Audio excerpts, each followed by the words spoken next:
Minsan talaga, akala mo niyayabangan ka dahil sa mga post ng iba. Pero ang totoo, nararamdaman mo lang yon kasi inggit ka. Minsan andun din yung pagkukumpara kung bakit sila meron, tapos ikaw wala. Kaya imbis na ngumiti ka, napapasimangot ka dahil naiinggit ka sa mga post nila at naiisip mo, mayabang sila. Subukan mo ding maging masaya sa achievements ng iba.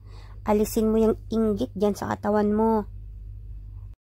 Alam mo, sa totoo lang, yung mga post nila, nagsiselebrate lang naman sila dahil sa achievements na nakuha nila. Kahit pa sabihin na napakaliit nun para sa'yo. Bakit kailangan pang i-celebrate? Sa totoo, kahit kaano pa yung kaliit na bagay, matatawag pa ring achievement yon at normal na i-celebrate at ika-proud yon ng tao nakakuha nun.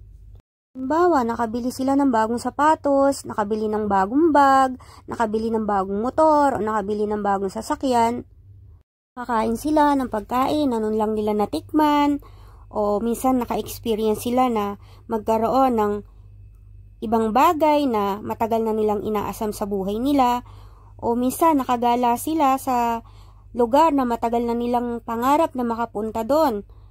O kaya naman, nakahiram sila o naka-experience ng gamit na nun lang nila nahawakan. Huwag natin isipin na kapag may nag-post, ay nagyayabang na. Isipin natin na self-celebration yan. Pero kung negative talaga yung utak mo, isipin mo talaga kayabangan yan. Ngayon, gets mo na. Bye-bye. Love you. Mwah.